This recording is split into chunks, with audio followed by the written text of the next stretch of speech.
Ouais, va sur ton Facebook.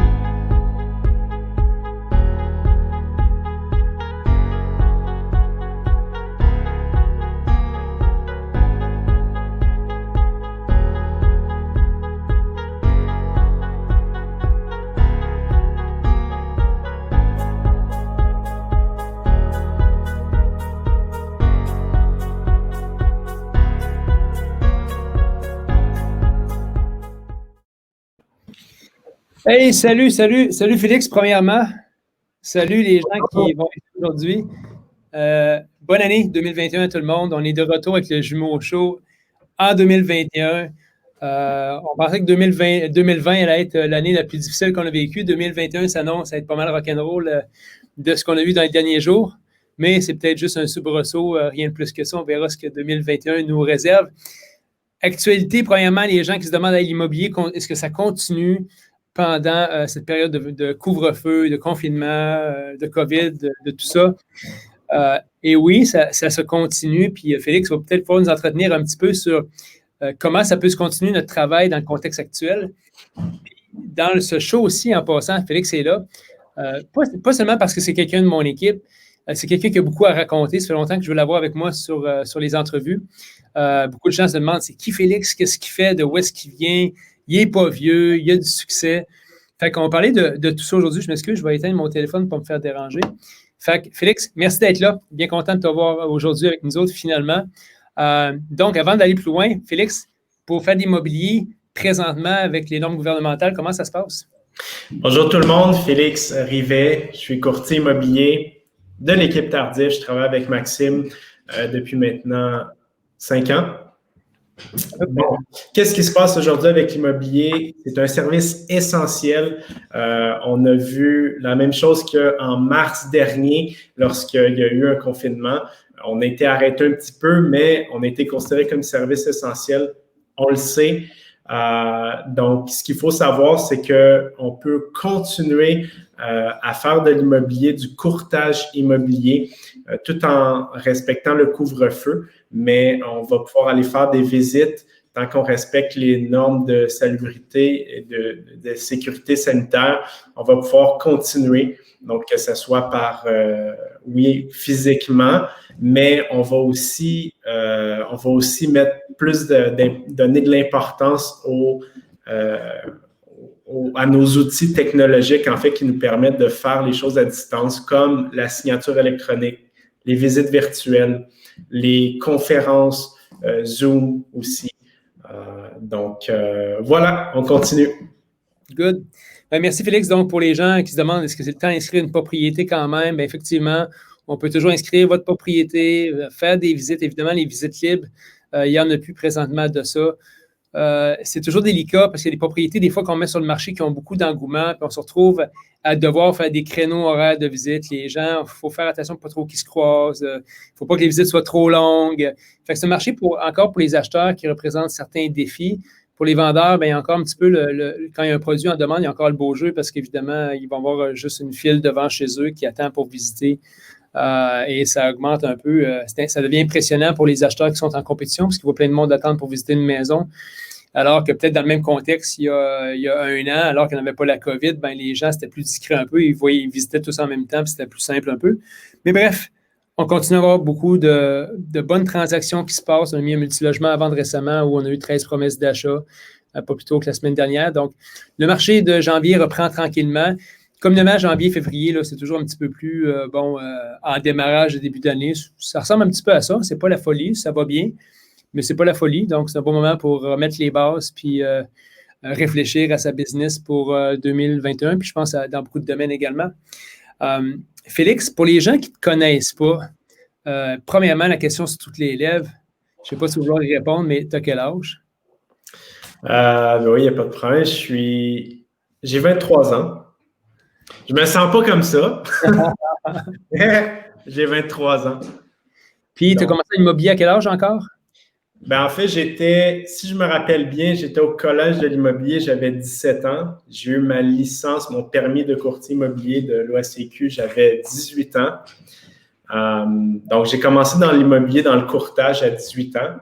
Et par la suite, Évidemment, c'est un progrès, un cheminement normal qui est de commencer à investir en immobilier.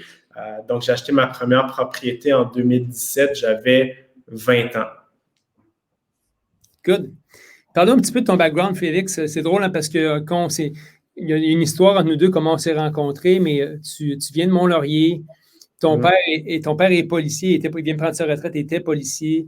Il y a beaucoup de similitudes entre nous. Tu es un jumeau également. On s'est rencontrés dans un contexte où ça faisait 1 an que tu faisais de l'immobilier avec ton frère, mais qui n'est pas ton frère jumeau. Avec un succès mitigé. Hein, tu ne savais pas trop par quel bout prendre l'immobilier. Donc, on s'est rencontrés un peu par hasard, par les réseaux sociaux, en fait. Puis, raconte-moi un peu ce processus-là. 1 année tout seul, après, tu es rentré en équipe. Puis, comment ça s'est passé dans le processus immobilier? Parce qu'on a parlé aujourd'hui justement d'investir jeune en immobilier, s'impliquer jeune en immobilier. Puis, je pense aussi les avantages du mentorat, parce qu'évidemment, rentrer dans une équipe, c'est un peu du mentorat aussi. C'est pas du coaching, hein, c'est plutôt du mentorat. C'est quelqu'un qui a passé dans les traces avant toi un peu. Puis c'était mon cas à moi. Puis tu étais arrivé au bon moment dans mon entreprise. Puis on était à ce moment-là 2-3 dans l'équipe. C'était ça. C'était une petite équipe à l'époque qui a grossi depuis. Mais parle-nous un peu de ça. Rentrer en immobilier, faire cavalier seul au départ, l'équipe après. Oui, donc en fait, l'histoire, c'est que justement, souvent quand on commence dans l'immobilier, on pense toujours que c'est rose, que c'est beau, que ça va être facile, puis qu'on va faire plein d'argent, puis que ça va se passer comme ça. La réalité, elle est tout autre. Pourquoi? Parce que je pense qu'il y a beaucoup de personnes qui dépeignent un petit peu qu'est-ce qui est le métier du courtage immobilier. Ou il y en a que c'est pas qu'ils dépeignent l'image, mais c'est simplement que ça fait des années et des années qu'ils travaillent pour être où est-ce qu'ils sont rendus aujourd'hui. Donc, c'est sûr qu'on ne peut pas se comparer nécessairement à ces gens-là en débutant. Moi, un petit peu, mon background, c'est quoi? Je viens d'une petite ville environ à 2h30, 3 heures de Montréal. Donc, lorsque je suis arrivé à Montréal, j'avais pas vraiment de réseau, je connaissais personne, mais j'ai toujours eu une certaine ambition, puis j'ai toujours eu le désir de vouloir réussir, peu importe qu'est-ce que je faisais. Donc, évidemment, après le secondaire, qu'est-ce qu'on fait? On va à l'école, on va au cégep généralement, c'est ce que nos parents nous disent de faire. Fait que c'est ce que j'ai fait. Jusqu'à temps que la 2e semaine, on me demande de lire un livre sur la littérature française et la langue de Molière qui ne m'intéressait pas du tout. Donc, j'ai quitté, je me suis levé, je suis parti. C'était pas pour moi l'école. Donc, j'ai commencé à travailler dans la vente. J'ai été engagé par la compagnie qui s'appelle Harry Rosen. J'étais un des plus jeunes sales assistants. En fait, le sales associate, un des plus jeunes vendeurs sur le terrain, c'est tous des messieurs généralement qui vont là et qui s'habillent là. Donc, j'étais très content de ça. J'ai fait plein de rencontres exceptionnelles de personnes dans tout domaine, dont l'immobilier. Et je me suis dit que je ne pouvais pas rester là toute ma vie parce qu'il y avait une certaine limite à ce que je pouvais faire. C'était d'être dans une certaine boîte puis devoir être à un endroit pendant plusieurs heures dans une journée, puis ça devenait un petit peu... Ça revenait à être un petit peu la même chose, un peu fatigant, mais j'aimais la vente, puis j'aimais ce que je faisais quand même. Donc, mon frère, Simon, m'a dit « Félix, je fais mon cours de courtier, pourquoi tu viendrais pas toi aussi le faire? On va travailler ensemble. » C'est ce qu'on a fait, on a commencé à travailler ensemble. J'ai lâché mon travail dans la vente pour cette compagnie-là. Je me suis dédié à l'immobilier et je me suis vite rendu compte que il y a plein de transactions qui se font dans le marché, mais elles ne se font pas nécessairement pour nous quand on débute si on ne fait pas les bonnes choses. Donc, on était nouveau là-dedans, on ne savait pas trop ce qu'on faisait. On faisait un peu n'importe quoi. Puis on pensait qu'on était hot, comme bien des gens qui commencent. Puis c'est correct de faire ces expériences, puis on apprend en faisant certaines erreurs. Mais à un certain point, faut avancer, puis on a toujours des responsabilités, des billes à payer. Puis si on ne fait pas de transaction dans l'immobilier, ben tu n'as rien, fait qu'arrange-toi. Il faut avoir une source de revenus. Donc, ce que j'ai fait, c'est que j'ai commencé à travailler. J'ai un ami qui travaille chez Bell. Il m'a dit, viens travailler avec moi. On va faire du porte-à-porte. Donc, j'étais dans une équipe de vente de porte-à-porte chez Bell. J'ai travaillé là-bas pendant plusieurs mois au début de ma carrière en immobilier. Et c'est aussi à ce moment-là que j'ai rencontré Maxime. J'ai été le voir, puis j'ai dit, regarde Maxime, j'ai dit, je me cherche. J'avais quand même un bon ego, on ne se le cachera pas. Et j'ai dit à Maxime, regarde, moi je suis là, je ne sais pas pour combien de temps je vais travailler avec toi, mais tout ce que je veux, c'est apprendre. Je te demande rien, mais je vais être ta bitch, je vais faire ce que tu veux, je veux apprendre. Et c'est comme ça que j'ai commencé en immobilier et c'est comme ça que réellement j'ai tout appris en me collant à quelqu'un qui connaissait son affaire, qui réussissait bien. C'est vraiment, comme il dit, un système un peu de mentorat parce qu'à cette époque-là, ben, je pense que l'équipe, elle n'était pas du tout où est-ce qu'elle est aujourd'hui. Donc, j'ai eu cette chance-là, puis je me considère privilégié, vraiment chanceux de pouvoir avoir été aussi près de Maxime qui m'a appris beaucoup, autant dans le courtage que dans l'investissement, dans les affaires en général. Donc, c'est un peu ça l'histoire. J'ai continué à faire du porte-à-porte de 8 heures le matin jusqu'à peu près midi, je faisais de l'immobilier. De 1 heure l'après-midi jusqu'à 9 heures le soir, je cognais à des portes. Je fais ça pendant plusieurs mois, jusqu'à temps que Maxime me dit « Félix, arrête ça, là. Oublie ça, là, les belles. Viens faire de l'immobilier. » En fait, la discussion qu'on a eue, c'était « Félix, arrête de faire du porte-à-porte pour les autres, pour une multinationale. Fais-en donc pour toi. Ouais. » Et comme j'ai dit « Félix, je t'ai posé des questions genre combien tu fais d'argent chez Bell ou combien tu as besoin d'argent pour vivre. » Puis c'est là que je t'ai mis sur on a fait une entente ensemble. J'ai dit, je vais te donner un salaire qui va être une genre d'avance sur ce que tu vas faire dans le futur, qui n'était pas grand-chose. C'est combien? 500$ par semaine, peut-être? C'est ça que je te... Ouais, peut-être. Puis j'avais dit, écoute, tu me repayeras quand tu vas commencer à faire de l'argent. Puis peut-être 3-4 mois plus tard, tu es venu me voir, dit Maxime, c'est beau, tu n'as plus besoin de me payer parce que tu avais déjà des transactions de fait. Puis j'ai dit, Félix, finalement, tu ne me dois rien. Tu as travaillé pour cet argent-là, puis tu as bien réussi à assimiler ce qu'il y avait à apprendre pour commencer en immobilier et avoir du succès. Fait que avec du recul, c'est pas quelque chose que j'offrirais à tout le monde parce que c'est facile de dire à quelqu'un, je vais te donner un salaire. Tu sors d'une job pour te donner un autre job. Ouais. Mais dans ton cas, je savais que c'était extrêmement temporaire. Fait que c'est quelque chose, je pense, qui faisait plein de sens. Possiblement que j'aurais un courtier comme ça encore aujourd'hui avec ton potentiel. J'offrais ce modèle-là parce que c'est assez intéressant, mais il faut que tu choisisses à qui t'offre ce genre d'entente-là, je pense. Mm-hmm. Ben c'est ça, je pense que c'est important pour réussir puis pour avoir des opportunités comme ça, de donner du sien puis de démontrer qu'on a un désir de réussir et qu'on va tout faire pour réussir. Puis je pense que, hey, salut Alan, qui est un excellent client avec qui on a fait plusieurs transactions. Voilà, c'est important d'avoir un désir de réussir qui est très puissant, puis de se mettre dans un mindset qu'on se dit « no matter what, je m'en fous, je vais tout faire ce que ça prend pour réussir ».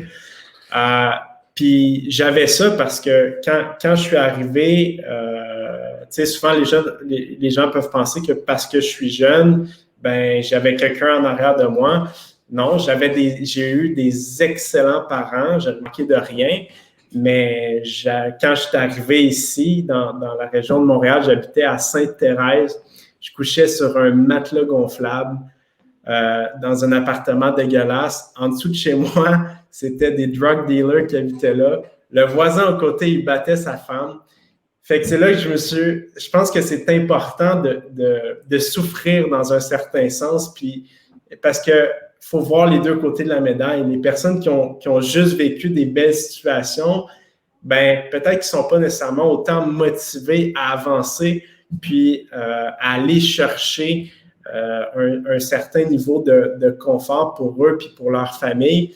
Puis moi, je suis content d'avoir vécu des situations pas super agréable parce que ça me permet de m'éloigner de ça le plus loin possible. Puis je suis content parce qu'aujourd'hui, je pense que c'est ce qui arrive.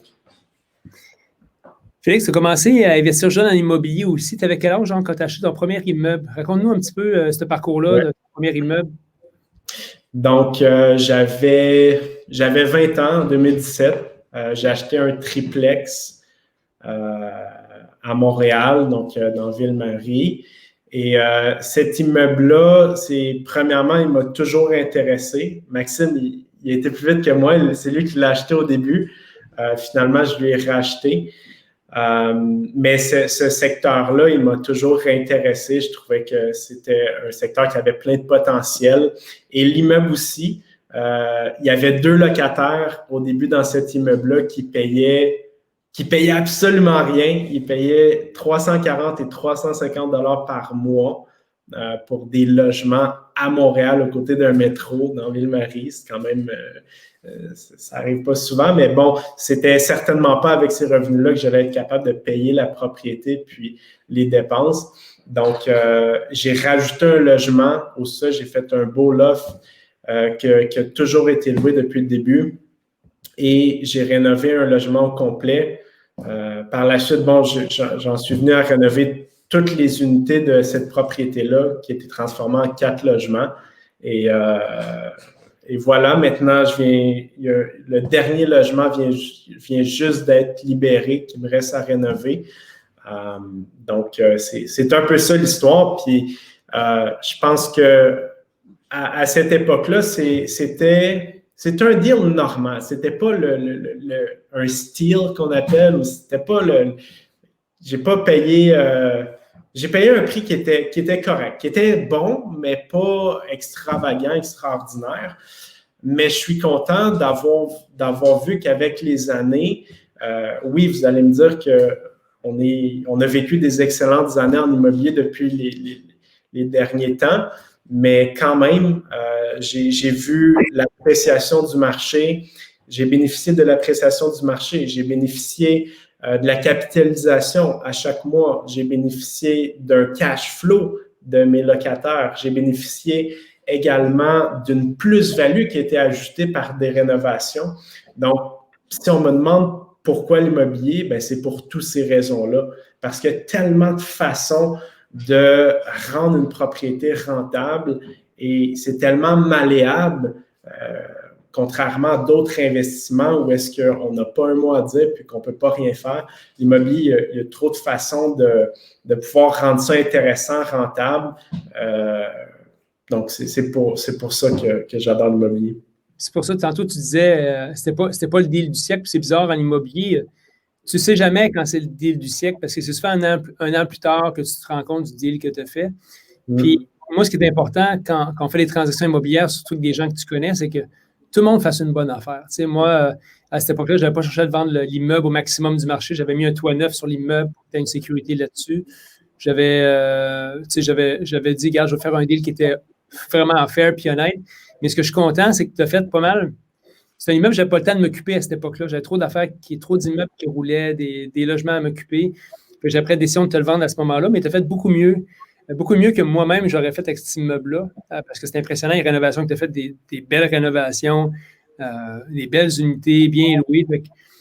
Je suis content que tu aies eu cette opportunité-là, puis je suis content de voir ce que tu en as fait, de créer vraiment un bon patrimoine de départ avec cette bâtisse-là. Qui nous a permis après d'aller faire un autre investissement ensemble qu'on va compléter cette année. Ça aussi, c'était quoi? C'était 2 ans plus tard où on a eu cette opportunité-là? Oui. Ben, peut-être même je peux partager mon écran. Je ne sais pas si je peux le partager. Je pense que j'ai des photos ici. Good. Pour que ce soit plus visuel. C'est ici. Est-ce qu'on voit mon écran? Attends un petit peu. Non, je vais juste voir, Félix, si je peux te donner la possibilité de partager. Share screen.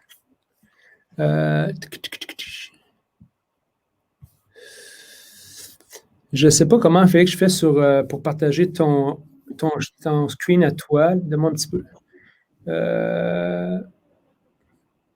Je ne sais pas comment je fais pour le partager, Félix, ton écran là-dessus. OK, ben c'est pas bien grave. Mais bon, oui, c'est ça. Donc, on parle d'une propriété qu'on a achetée. Ça fait déjà 1 an, 2 ans, 2 ans. 2 ans qu'il est vide. Oui, ça fait 2 ans qu'il est vide. Peut-être que les gens vont dire, coudonc, vous êtes complètement malade d'avoir un immeuble vide, payer des taxes, payer des assurances, pas avoir aucun revenu. Ben oui, c'est un choix qui est c'est très logique dans notre cas. Pourquoi? Parce qu'on a fait un très, très bon achat. On a réussi à aider un propriétaire qui était rendu à une étape dans sa business où il devait vendre sa propriété. Et puis, on l'a aidé. Il y avait plusieurs acheteurs, il y a 2 ans, il y avait plusieurs acheteurs qui tournaient autour, qui ont fait des offres, c'était difficile avec le financement.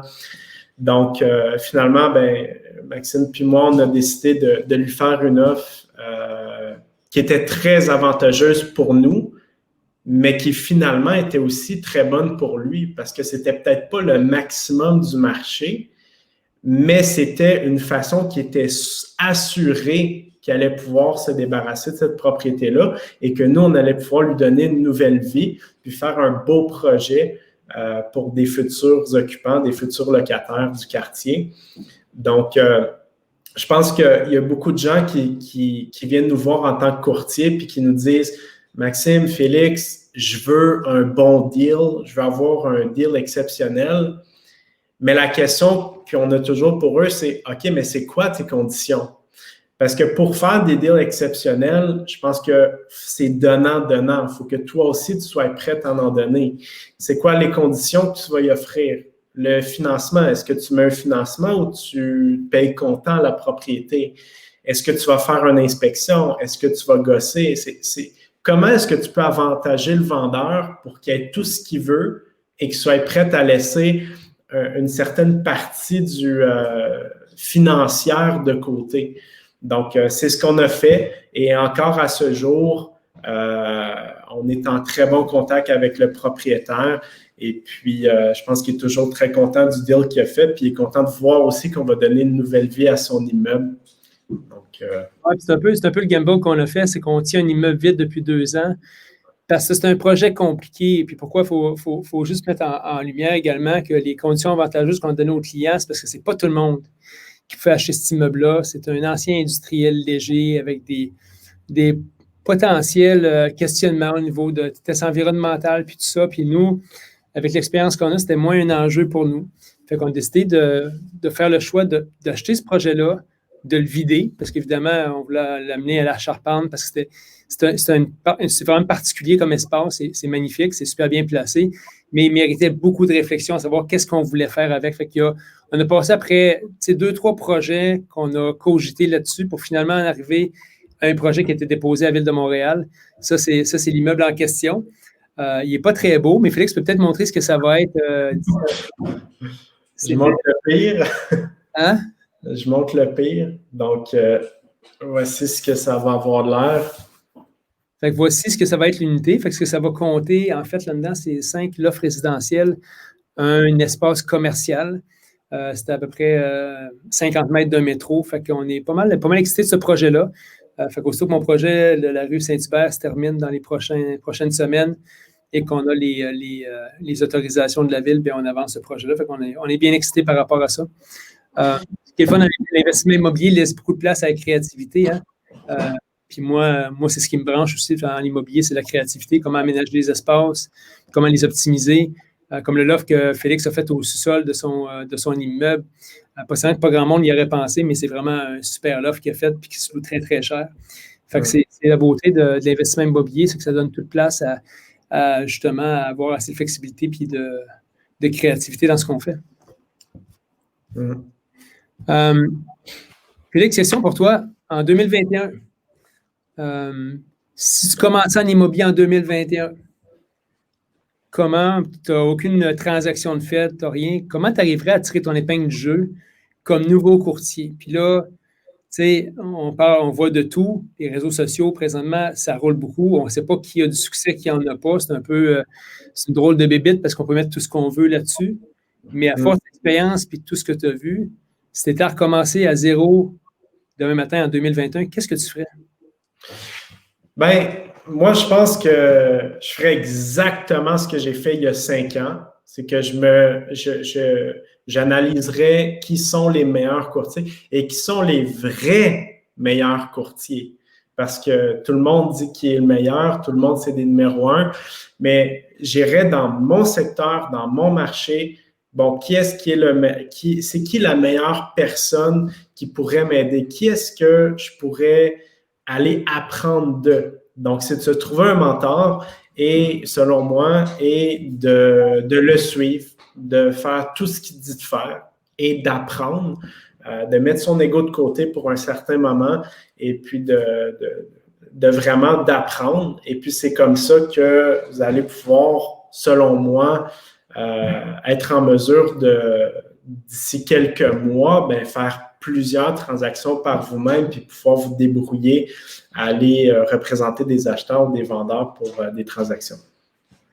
Je suis content que tu parles de ça, puis on va faire un petit peu de pouce là-dessus parce que à la fin de l'année, ce que j'ai donné comme défi, comme à tous les courtiers de l'équipe qui étaient là depuis longtemps, c'est à se trouver chacun un courtier à mentorer au sein de l'équipe.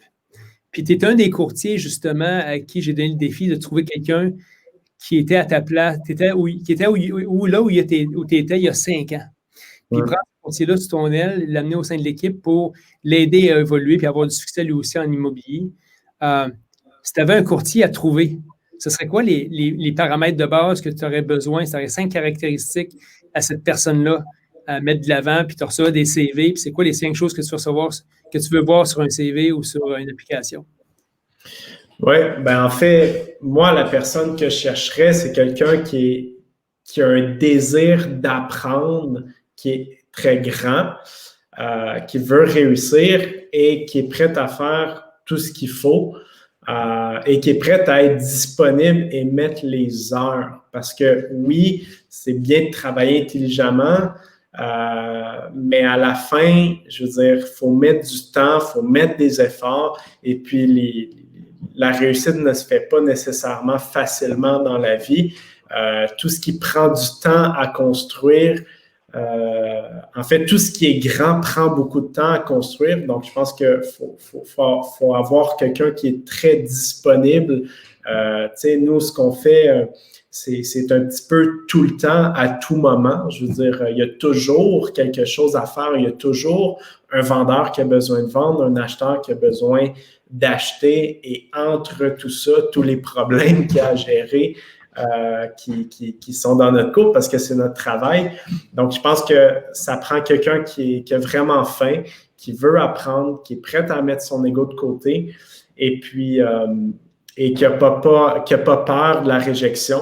Je pense que le mindset, c'est tellement important qu'il soit au bon endroit. Parce que c'est sûr que on se casse la tête contre un mur souvent en immobilier, puis c'est beaucoup de travail. Il y a aussi beaucoup de compétition. On dirait qu'aujourd'hui, tout le monde devient courtier immobilier, puis tout le monde va faire plein de belles choses en immobilier. Les statistiques ne le disent pas ça, mais c'est quand même une bonne chose que les gens essayent parce qu'il y a de la place pour beaucoup de personnes encore. Il y a des belles choses à faire, mais je pense qu'il faut le faire correctement, puis pas penser qu'on a toujours toutes les solutions puis toutes les réponses parce que c'est pas vrai. Je pense qu'il faut s'entourer d'une équipe d'experts, de professionnels qui vont pouvoir nous permettre d'avancer plus rapidement. Puis moi, je me rappelle en fait, le plus grand compétiteur de l'équipe, qui était de l'équipe Tardif, qui était dans le secteur, il y a peut-être 4 ans. Ça faisait juste 1 an que j'étais en immobilier, quand je travaillais avec l'équipe. Puis il me dit, Félix, il dit, je m'occupais de sa transaction, en fait, d'une propriété qu'il avait à vendre avec Maxime. Puis il dit, Félix, il dit, quand je te parle, je ne parle pas à un courtier que ça fait 1 an qu'il est dans l'immobilier. Il dit, je parle à un courtier que ça fait 10 ans, qui a 10 ans d'expérience. Pourquoi? Il m'a dit, toi, combien de transactions tu fais, mettons, par année? J'ai dit X nombre de transactions que j'ai assistées. Il me dit, ben, tu te rends compte qu'un courtier immobilier, en général, ça va lui prendre 10 ans avant de faire ce nombre de transactions-là. Donc, la réalité, c'est qu'en étant en équipe, ça nous permet d'être alentour de personnes qui réussissent. On voit les choses passer, on voit les situations aller et on apprend beaucoup de ça. Donc, ça permet d'avoir une croissance qui est vraiment plus grande que si quelqu'un travaille par soi-même. Puis je ne dis pas que c'est pas bon, chaque personne a son modèle, mais c'est sûr que quelqu'un qui veut apprendre rapidement puis avoir du succès plus vite que plus tard, ben c'est sûr que ça va se faire avec l'aide d'une équipe. Good. Première question pour toi, Félix. C'est quoi, si tu regardais dans les 5 dernières années, c'est quoi les mythes pour toi qui ont été déboulonnés par rapport à l'immobilier? Ce que tu pensais au début, ce que tu étais, puis 5 ans plus tard, ce que c'était ou ce que tu as besoin d'aide pour être courtier immobilier? Ou c'est quoi le plus gros constat que tu fais 5 ans plus tard par rapport à la profession? Ben, moi, je pensais que dans l'immobilier, tout le monde réussissait, tous les courtiers réussissaient. C'était un peu mon idée. Je me suis rendu compte que c'est pas la réalité, c'est pas tout le monde qui réussit. Je dirais, je pense que c'est un peu ça. Mon constat, c'est de se rendre compte que l'image, c'est une chose et la réalité, c'est une autre chose. Et souvent, ça ne matche pas. Quand j'étais un nouveau courtier, je pensais que les transactions, ça se faisait facilement, puis c'était rapide, puis il n'y avait pas de problème, mais à force d'en faire, je me rends compte qu'il y a toujours des problèmes à résoudre. On doit être des solutionneurs, des problem solvers. On doit être créatif, on doit apporter les solutions, on doit rassurer nos clients. Donc, je pense que, tu sais, aussi, il y a beaucoup de gens qui pensaient qu'ils appelaient les courtiers les planteux de pancartes. Mais aujourd'hui, c'est pas du tout ça parce que je pense qu'au fur et à mesure qu'on avance, les gens sont de plus en plus stressés. On parle de montants financiers qui sont très grands. C'est souvent une transaction immobilière, une transaction qu'il va faire qui est la plus élevée en termes financiers. Donc, les gens peuvent accorder beaucoup d'importance, puis ils peuvent avoir beaucoup d'inquiétudes par rapport à leur projet, puis on est là pour les aider justement à passer à travers ces cheminements-là de la vie, ces étapes-là. Donc, je pense que faut être multidisciplinaire puis être capable d'avoir une force d'adaptation. Tout à fait. Félix, merci de faire partie de l'équipe. Merci d'inspirer beaucoup de jeunes. Moi, tout le monde, à chaque fois que je vois quelque part, tout le monde me parle de Félix. Puis Félix, comment il va? Puis, fait que tu es un peu t'es intriguant pour bien du monde parce que tu as commencé jeune en immobilier. Tu es quelqu'un, tu me racontais souvent que pendant que tes chums faisaient autre chose qui n'était même pas à penser à leur carrière, ben toi, tu travaillais déjà. Fait que, tu sais, faire ça de manière constante depuis les années que tu l'as fait, ben ça démontre beaucoup sur la personne que tu es. Fait que merci de faire partie de l'équipe. Merci d'inspirer du monde par la personne que tu es. Puis, c'est des gens qui ont des questions pour toi ou des gens qui ont envie même qui s'intéressent à l'immobilier puis qui cherchent un mentor, ben c'est un peu à ton tour de faire ça. Fait que je pense qu'ils peuvent communiquer avec toi par Facebook facilement ou les autres réseaux sociaux. Oui, exactement. Ça va faire plaisir. Fait que merci d'être là. On va continuer cet après-midi sur nos transactions immobilières parce que l'immobilier roule quand même de ce temps-ci. Moi, j'ai des visites, des inspections après-midi. Félix est sûrement occupé aussi. Merci tout le monde d'avoir été là. Vous pouvez retrouver toutes ces entrevues-là en passant là, sur notre chaîne YouTube Les machines de l'immobilier d'équipe Tardif. Toutes les entrevues se retrouvent là, plein d'autres capsules également. Fait qu'allez faire un petit tour, allez vous abonner à notre chaîne, allez liker ça. Je suis toujours étonné parce que je reçois plein de commentaires sur nos capsules vidéo également. Donc, merci infiniment. Merci Félix et passez un très bon week-end tout le monde. Au revoir.